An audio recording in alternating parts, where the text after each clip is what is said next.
Салам достор, кандайсыздар? Жакшысыздарбы? Сиздер үчүн бүгүн YouTube'да абдан көп просмотр алып жаткан искусственный интеллект боюнча кантип жасалат, кайсы программалар менен жасалат, ошол боюнча толук айтып берейин. Экранга жакыныраак келип, биз менен бирге болуп, ушул искусственный интеллектти дагы сиздер үйрөнүп алыңыздар. Анда эмесе баштадык. Эң алгач сиздерге промпт жазып берүү үчүн, ошол сүрөттөрдү даярдап бериш үчүн ChatGPT керек болот. Баарыңыздар эле билсеңиздер керек буну. Эгерде билбеген болсоңуздар, App Store'дон албасаңыздар болот. ChatGPT деп жазсаңыздар, App Store'дон көчүрүп аласыздар. iPhone'уңуздар болсо. Android көтөрө турган болсоңуздар, анда Play Market'тен көчүрүп алсаңыздар болот. Эң алгач анда ChatGPT-ге киребиз. Азыр болсо YouTube'да абдан популярдуу болуп аткан баягы айниктен жасалган алманын кесилмесин сиздерге жасап көрсөтөм. Асмер сыяктуу видеолор көп кетип атат. Бул видеону сиздер да үйрөнүп алыңыздар. ChatGPT-ге киребиз, даяр промпттор бар. Ошол даяр промпттордон колдонуп жазсаңыздар деле болот. ChatGPT-ге кирдик. Киргениңиздерден кийин бул жака да чыгарып коеюн. Көрүп туруңуздар. Үстүңкү эки чызыкты басабыз. Басканыңыздардан кийин бул жерден мен постоянно жасап бир нерселерди жасагандыктан бул жерге биринчи автоматтык түрдө чыгып калды. Сиздерде экинчи, үчүнчүдө чыгып калышы мүмкүн. Биринчини басабыз, мынакей. Баскандан кийин ушундай бир бөлүкчө чыгат. Бул жерге эми сиздер эмне жасайсыздар, ошону жазасыздар. Мисалы үчүн алма жасайсыздарбы, ананас жасайсыздарбы, помидор жасайсыздарбы, картошка жасайсыздарбы, ошону англис тилде жазсаңыздар болот. Биринчи бетине ушул жерге жасайбыз. Азыр даяр промпттору бар жерге жазып атабыз. Мисалы үчүн кызыл алма дейли. Мынакей. Red apple. Көрүнүп турат, Бастык. Эми бир аз күтөсүздөр. Ушундай английский сөздөр чыгат. Бул ошол даяр промпттордон түзүлгөн сөздөрдү сизге ушундай кылып эле жасап берейинби деген нерсени сунуштап атат. Эгерде Google переводчиктен ошол жерге сиз башка бир тексттерди койсоңуздар, ошол сиздердин өзүңүздөрдүн койгон текстиңиздердин маанисине карата ChatGPT сүрөт жасап берет. Албетте ChatGPT'де бесплатный варианты дагы бар, платный варианты дагы бар. Азыр бизде платный вариантын жасап атабыз. Эми бизге жазып берди, ушундай бир сүрөттү сизге жасап берейинби деп. Биз yes дейбиз.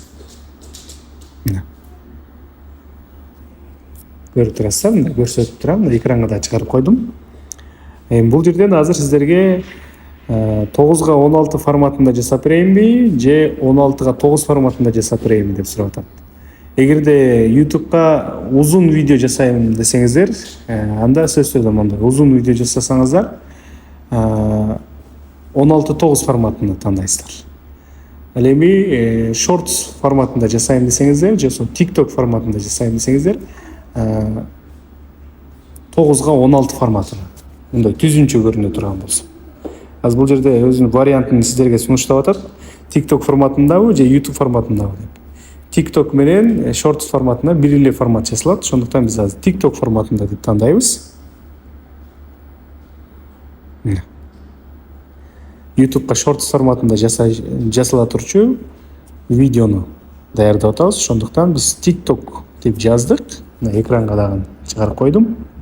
Ушинтип жазасыздар. Бир аз күтөсүздөр. Күткөнүңүздөрдөн кийин сиздер жана текстте сураган сүрөттү ChatGPT жасап берет. Сүрөт форматында жасап берет. Кандай промпт жазсаңыздар, ошондой промптуңуздарды даярдап берет сиздерге. Бир аз күтө туралы. Мынакей бизге даярдап берди. Абдан сонун кылып, айниктен жасалган алманы бычак менен кесип аткан учурду кара кол капчан кармап бычакты кесип аткан сүрөттү жасап берди. Эми бул сүрөттү биз сактап алабыз. Сохранить этип алдыңыздар. Этип алгандан кийин эми ушул сүрөткө анимация беришиңиздер керек болот. Кантип жасалат, кантип кыркылат. Ал үчүн биз бул жерден Klink.ai деген сайттан жазсаңыздар да болот. Жана iPhone'уңуздар болгон болсо, приложениясын көчүрүп алсаңыздар да болот. Ошол приложениясын көчүрүп аласыздар дагы, ошол приложенияга жанагы жасаган сүрөтүңүздөрдү саласыздар. Биз кантип салабыз көрсөтөйүн.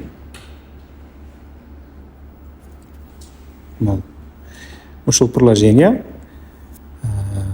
бул жака киргенде плюсту басабыз. Плюсту баскандан кийин текстти жасап берейинби дейт, же болбосо видеону жасап берейинби, сүрөттү жасап берейинби дейт. Сүрөт жасап берейинби деп атат. Биз бул жерде сүрөтүбүз даяр, сүрөткө анимация беришибиз керек, видео жасашыбыз керек. Ошондуктан видеону тандайбыз. Видеону тандагандан кийин эми бул жерден биринчи бөлүгүнө жанагы галереяңыздарга сакталган, ChatGPT жасап берген сүрөтүңүздөрдү ушул жерге салыш керек болот. Мына салдык. Бир аз күтө турабыз. Эми астына промпт жазышыңыздар керек болот. Бул жерге мен бир өзүм промпт даярдаганмын. Ошол алманы анимация жасап бер деген. Кесип аткан учурунду анимация түрүндө, мага видео түрүндө жасап бер деген текст жазгам. Ушул текстти бул жерге азыр вставить этебиз. Сиздер дагы азыр могул жерге коюп коеюн ушул текст. Ушул текстти сиздер мына үстүндө турат, алып, колдонуп, ушул промптту жазсаңыздар, сиздерге дагы жасап берет. Муну жаздык. Жазгандан кийин эчтекесине тийбей эле астында мынакей Generate деген басылманы басабыз. Басканыңыздардан кийин мынакей 1 мүнөттүн ичинде сизге сүрөтүңүздү жасап берем деп атат. 1 мүнөттүн ичинде кандай жасап берет видеону сиздерге көрсөтөйүн. Ушунтой эле жөнөкөй эле искусственный интеллекттерди жасашат экен. Сиздер дагы каалаган нерсеңиздерди жасасаңыздар болот. ChatGPT'ден колдоносуздар, ChatGPT'ге балким башка сөздөрдү жасасыздар. Балким башка бир жаныбарды кыймылдатып берчи, болбосо бир мышык менен бир күчүктүн сүрөтүн жасап бер десеңиздер, анда сиздерге ошол сүрөттү ChatGPT жасап берет. Ошол сүрөткө анимация берүү үчүн ошол Klink.ai сайтынан жазсаңыздар деле болот. Каалагандай, сиздер каалагандай анимацияны бул приложение сонун кылып жасап берет экен. Кааласаңыздар асмер түрүндө жасасаңыздар болот. Кааласаңыздар кино форматында жасасаңыздар болот. Кааласаңыздар мультик форматында жасасаңыздар болот.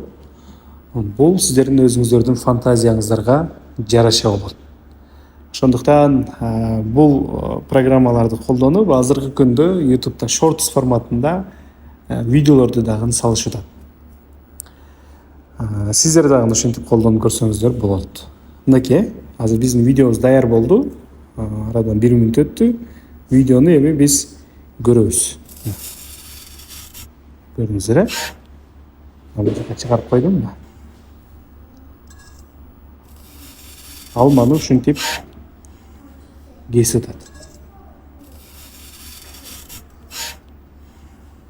Ушинтип эле жасап аласыздар. Эми ушул жасалган даяр видеону мына жогорусунда сохранить дегени бар. Ошону басабыз дагы. Кайсыл форматта сохранить этесиздер, ошону сохранить этип алсаңыздар болот. Мисалы үчүн мен MP4 форматында сохранить этип алайын. Мынакей. Сохранить этилди. Болду. Ушинтип эле жасап аласыздар. Бул кайерге сохранить болот? Бул кадимгидей эле галереяңыздарга түшүп калат. Галереядан дагы сиздерге көрсөтүп коеюн. Көрүнүп атат. Ушинтип эле сиздер дагы асмер түрүндө сонун бир видеолорду жасап алсаңыздар болот.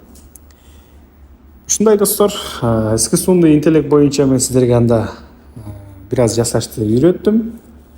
Колдон келсе сиздер дагы аткарып көрүңүздөр.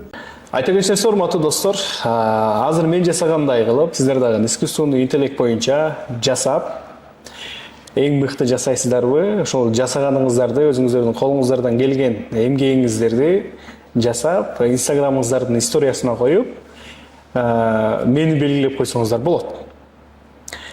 Араңыздардан эң мыкты жасаган адамга менин ушул YouTube окуу курсундан 3 орун берилет.